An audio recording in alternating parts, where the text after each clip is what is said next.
오늘 말씀 요한복음 14장 12절에서 14절 잘 알고 계시고 좋아하는 말씀이죠. 3절밖에 안 되니까 함께 읽으시겠습니다. 12절부터요. 시작.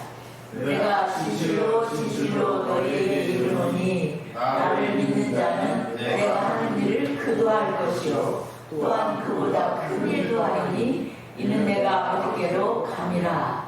너희가 내 이름으로 무엇을 구하든지 내가 행하리니 이는 아버지로 하여금 아들로 말미암아 영광을 받으시게 하려 함이라. 내 이름으로 무엇이든지 내게 구하면 내가 행하리라. 아멘. 거짓말 같은 약속 이라는 제목으로 주님께서 우리에게 주신 위대한 말씀을 듣도록 하시겠습니다. 22대 총선에서 국가혁명당 비례 후보 2번째인 허경영 국가혁명당 명예대표가 5대 공약을 내걸었습니다. 그 첫 번째는 국회의원을 100명 축소하는 거였고요. 두 번째는 결혼할 시 수당 1억 원을 지급한다. 세 번째는 출산 시 5천만 원을 지급한다. 네 번째는 65세 이상 노인에게 월 70만 원씩 지급한다. 다섯 번째는 18세 이상 국민 1인당 150만 원 지급한다 등으로 그가 그 전부터 걸었던 공약과 같습니다. 허경영 공약에 대한 초기 반응은 황당함 그 자체였습니다.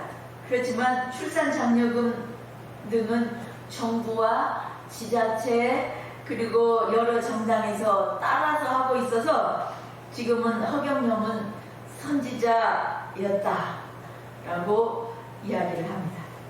실제 한동훈 국민의힘 비상대책위원장은 지난 1월에 국회의원 수 50명 감축안을 그리고 민주당은 모든 신혼부부에게 10년 만기 1억 원 대출을 총선용 공약으로 제시한 바 있습니다.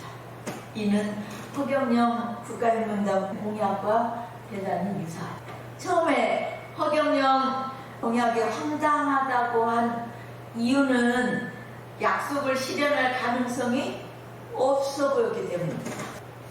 그가 한 약속을 지킨다면 모든 국민들은 엄청 좋아요. 다 돈을 받게 되니까요. 65세 이상 된 노인도 18세 이상 국민도 결혼하는 사람도 출산하는 사람도 안 좋은 사람이 없어요. 다 좋아요. 그렇지만 지키지 못할 공허한 약속으로 보였기 때문에 국민들은 그를 선택하지 않았습니다. 오늘 예수님께서 제자들에게 하시는 약속은 그보다도 훨씬 더 놀라운 약속을 하십니다. 제자들이 믿어야 할지 말아야 할지 모를 만큼 너희가 내 이름으로 무엇을 구하든지 내가 행하리니. 그리고 14절에서 다시 내 이름으로 무엇이든지 내게 구하면 내가 행하리라. 여러분 이 말씀을 믿으십니까? 우리는 성경을 믿습니다.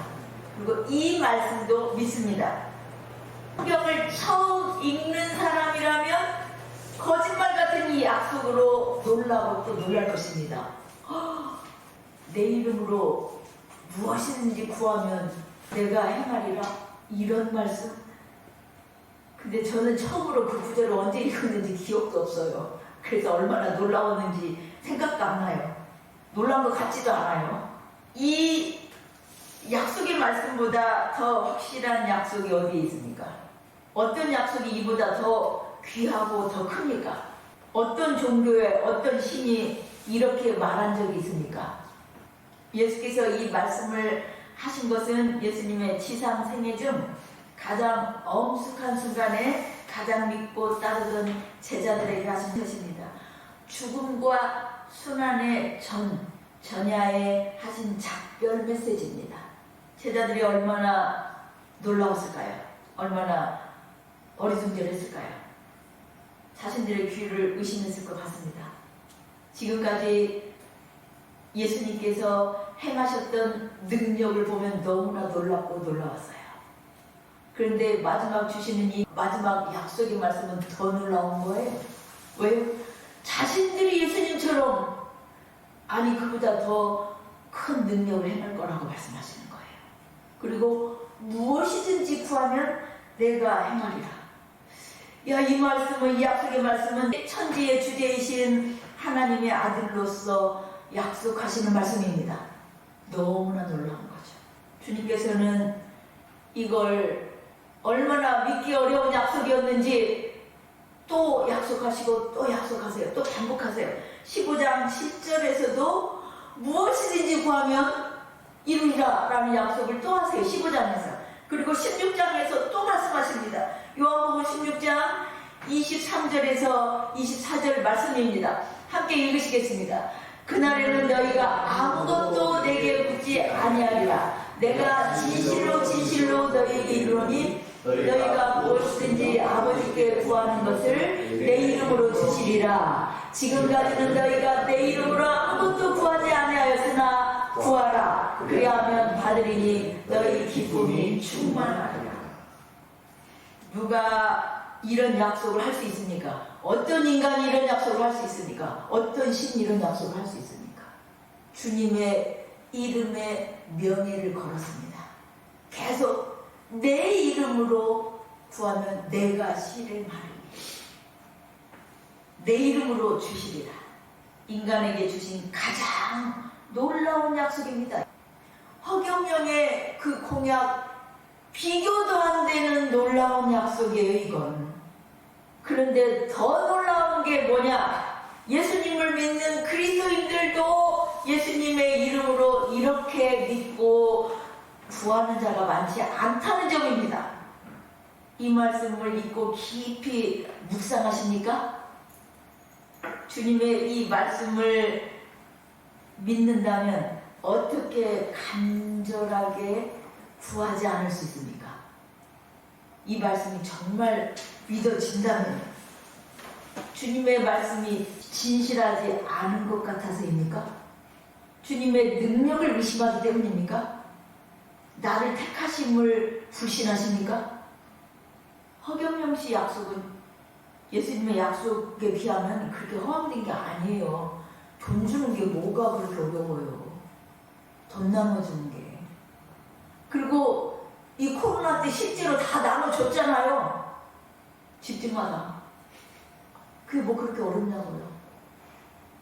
그런데 예수님의 이 말씀은 그거보다도 훨씬 더 허무맹랑하게 들리나 봐요. 그러니까 그렇게 무릎 꿇지 않죠. 왜 그렇게 구하지 않는지 3번씩 강조해서 말씀하십니다.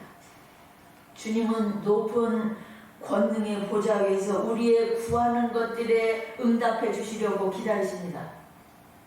왜요? 내가 내 이름으로 시행하리니라고 약속하셨기 때문입니다. 예수님은 약속을 지키셔야 하기 때문에 계속 어떻게 해야 돼요? 구하는 기도마다 다 살피셔야 돼요.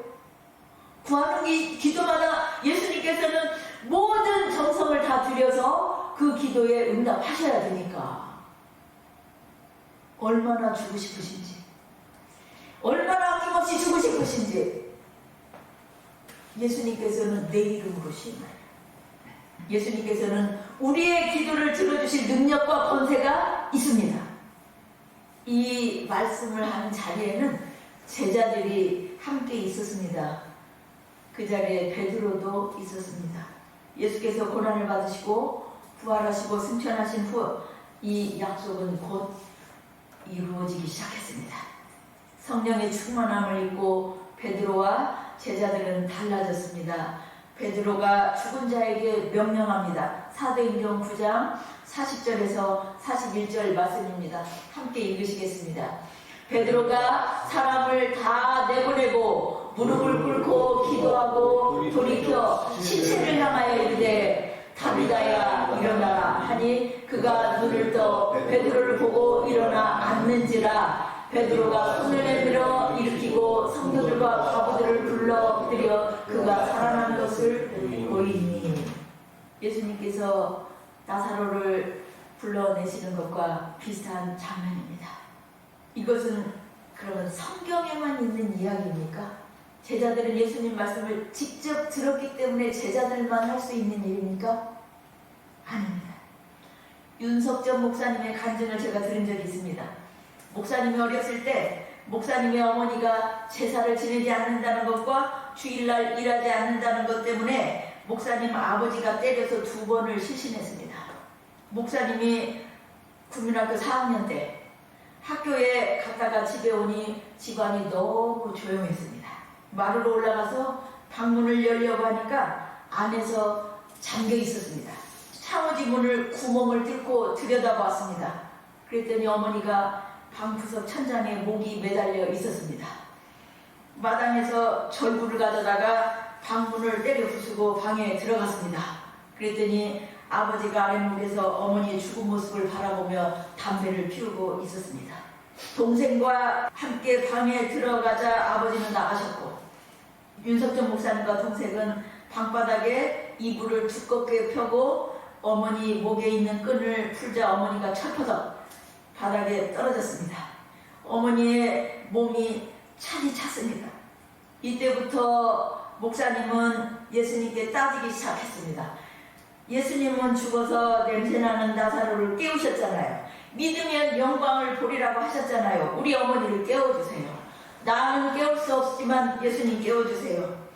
2시간 반이 넘도록 간절히 몸부림을 치면서 기도를 했습니다. 목사님의 눈에서 흐르는 눈물과 콧물이 범벅이 되어서 어머니 얼굴에 떨어졌습니다. 성경에 있는 말씀이 그 말씀이 믿어지니까 어머니를 깨워주시라고 동생과 함께 울어댔습니다. 그랬더니 어머니의 목줄기에서 무언가 움직이는 것 같았습니다. 그래서 수건으로 얼굴을 닦고 보았더니 어머니가 안 움직였어요. 그때는 얼마나 간절했는지 목사님 가슴에 성냥불을 대며 확 타버릴 것 같았다라고 말씀을 했습니다. 또다시 기도를 합니다. 또다시 따집니다. 구하는 게 아니고 따지는 거죠. 또다시 어머니의 목에서 무언가 움직이는 것 같았지만 어머니는 일어나지 않았습니다. 이런 일이 몇 번 있더니 어머니의 목이 차츰 따뜻해지더니 휴 하고 휘파람 소리를 내면서 어머니가 살아났습니다. 그리고 두리번거리더니 목사님이 따귀를 때렸습니다. 그리고 이렇게 말했습니다. 이놈아, 내가 지금 천국에서 이 모든 고통을 털고 행복하게 있었는데 주님이 부르시더라. 갔더니 이 모습이 보이더라. 네가 순수하게 믿고 나사로를 깨워주신 주님, 우리 어머니를 깨워주세요 라고 부르짖는 장면이었다. 주님께서 무엇이든지 기도하고 구하는 것은 받은 줄로 믿으라. 그리하면 그대로 되리라 했으니 가거라 하시는 한마디에 벌써 이곳에 와 있더라. 그때 목 매달렸을 때 그 쭉 빠졌던 혀, 어머니의 혀가 들어갔다라고 했습니다. 윤석전 목사님은 어려서부터 실전으로 기도의 능력을 배웠던 분입니다. 이 비슷한 내용을 제가 역경의 열매에서 할렐루야 교회 김상복 목사님 간증에서 읽은 적이 있습니다. 목사님의 기도로 죽었던 동생이 살아났던 것, 그때부터 변화되기 시작했습니다. 그 가정. 사도행전에는 그런 이야기로 가득합니다. 스데반 지사가 예수님을 전하고 돌에 맞아 죽으면서 주 예수여 내 영혼을 받으시옵소서. 주여 이 죄를 그들에게 돌리지 마옵소서 하고 숨을 거둔 것은 놀라운 기적입니다. 인간으로 주님께 드릴 수 있는 기도 중 가장 아름다운 기도입니다. 주님께서 하신 기도와 똑같습니다. 바울과 실라가 매를 맞고 감옥에 갇혔습니다. 어느 주인의 여종이 귀신 들려 있는 모습을 보고 안타까워서 귀신을 쫓아냈기 때문에 맞고 감옥에 들어왔습니다. 한밤중에 바울과 실라가 기도하고 하나님을 찬송합니다. 모든 죄수들이 듣고 있었습니다. 죄 지은 자들로만 이루어져 있는 감옥이 얼마나 으스스하고 밤에 괴괴한지는 잘 모르겠는데요. 제가 스코틀랜드에 갔을 때 그 오래된 섬이에요. 그 오래된 섬의 지하에 감옥이 그 형태대로 보존이 되어 있었어요. 돌로 되어 있는데 침침하고 아주 더럽게 생겼고 빛이 전혀 보이지 않아요. 그런 지하에 감옥이 있는데 이곳에 밤이에요. 죄수들이 듣고 있는데 기도와 찬양이 울려 퍼지는 겁니다. 이때 갑자기 큰 지진이 나서 옥터가 흔들리고 감옥 문이 다 열렸고 모든 사람의 발에 차였던 착고가 풀어졌습니다. 감옥에 하나님 나라가 임했습니다. 감옥에 있던 모든 죄수들은 매여 있던 곳에서 자유롭게 풀려났습니다. 감옥이 하나님 나라이고 세상이 감옥인 겁니다. 모든 죄수들이 하나님 나라를 경험했습니다. 그날 밤에. 그런데 우리는 주님 앞에 쉽게 무릎 꿇지 않습니다. 마귀가 우리로 하여금 기도를 소홀히 하도록 설득하는 것을 허용합니다. 곧바로 기도하지 못할 이유는 수없이 많죠. 마귀는 우리가 스스로의 노력으로 일하라고 속삭입니다. 장애우들을 섬기고 봉사하려고 가는데도 갖고 갈 것을 준비하느라고 바빠서 그 영혼들을 위해서 기도할 시간이 없습니다. 기도하지 못합니다. 이 사람 저 사람 불러 모으고 도움을 요청해야 하니까 기도하지 못합니다. 하나님께 기도하는 것보다 인간의 협력과 도움으로 더 많은 일을 할 수 있다라고 믿게 사탄이 만듭니다.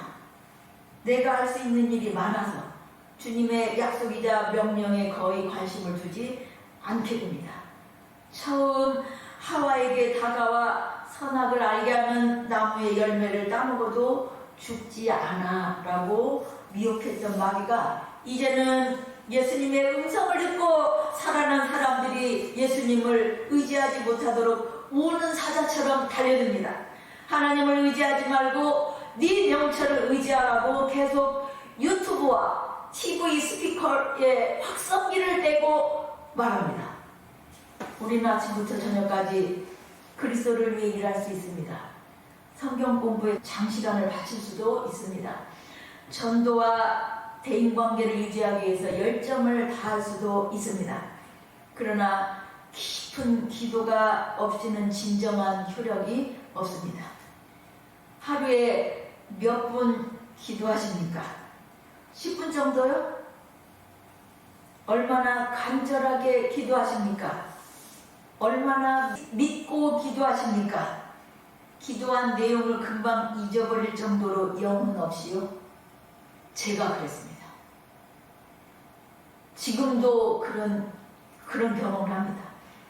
교회를 개척하기 전까지는 훨씬 더 많이 그랬어요. 그렇게 정성 들이지 않고 한 기도에도 주님께서는 주님의 이름에 명예를 걸고 응답을 해주셨습니다. 기도하는 그 시간이 우리가 천국을 맛보는 시간입니다. 하나님과 연결되어 있으니까요. 지금은 기도하는 시간이 가장 귀하고 복된 시간입니다. 모든 염려가 사라지고 찬양이 저절로 솟아납니다. 사탄의 방해도 있습니다. 기도하려면 잡다한 생각들이 떠오를 때도 있고 당장 누구에겐가 전화를 해야 하는데 깜빡 잊었던 것도 그때 하필이면 생각나요. 그리고 마음이 괜히 울적할 때도 있습니다. 기도하려면. 제가 밤에 기도하러 방에 들어가면 밖에서 TV 소리가 들리기도 합니다. 그런데 찬양을 부르면 분위기는 완전히 바뀝니다. 찬양할 때부터요. 찬양의 가사가 나의 고백이 되고 기도하지 않고 지냈던 젊은 시절의 날들이 죄송하고 염치 없고 주님 앞에 부끄럽습니다. 성경 말씀을 읽으면 주님 앞에서 반역하는 모든 인간들이 제 모습입니다. 그래서 기도할 때 말을 못하고 그냥 아버지 죄송합니다 하고 앉아있는 때도 많이 있습니다. 그래도 주님 앞에 있으면 마음이 평안합니다. 그래서 기도 시간이 늘어납니다. 기도 시간이 가장 귀한 시간이 됩니다. 예수님께서는 밤새워서 기도하셨습니다. 누가복음 6장 12절에서 13절 말씀입니다. 함께 읽으시겠습니다. 이때 예수께서 기도하시러 산으로 가서 밤이 새도록 하나님께 기도하시고 밝음에 그 제자들을 부르사 그 중에서 12를 택하여 사도라 신하셨으니 얼마나 예수님의 기도는 간절한 기도입니까? 밤새워서 기도하세요. 밤새워서.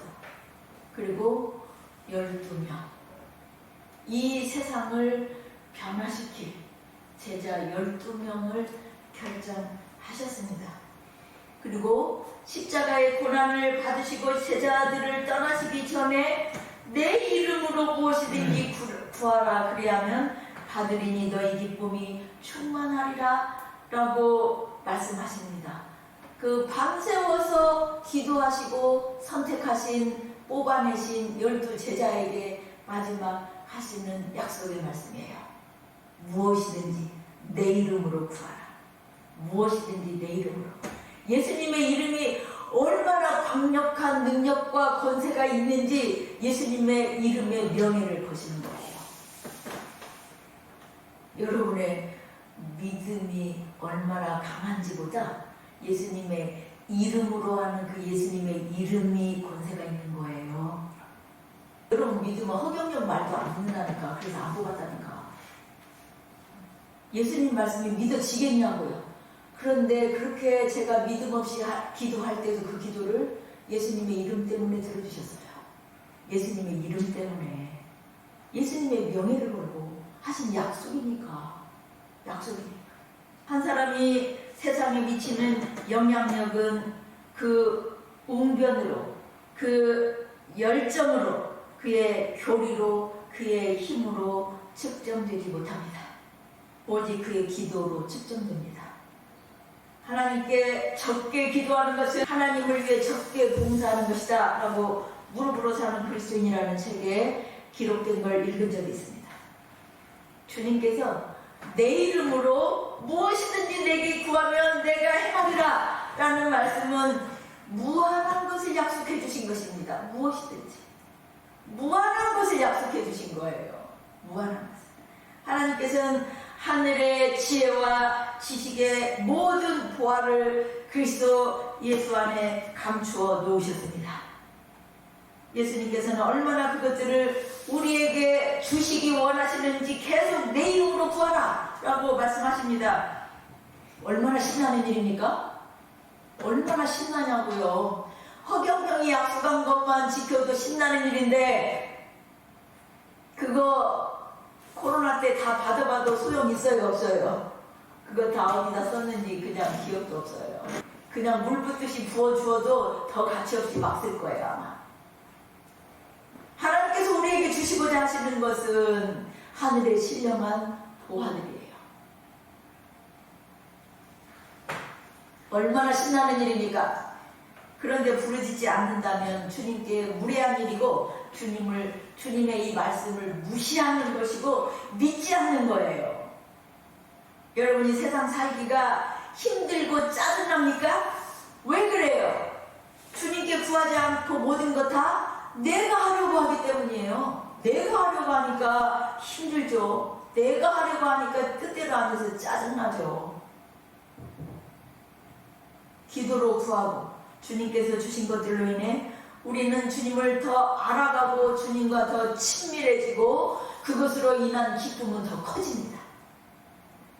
한 사람도 빠짐없이 여러분 모두가 주님의 약속의 말씀대로 예수님의 이름으로 구하고 주님께서 주시는 기쁨으로 충만하시기를 소망합니다.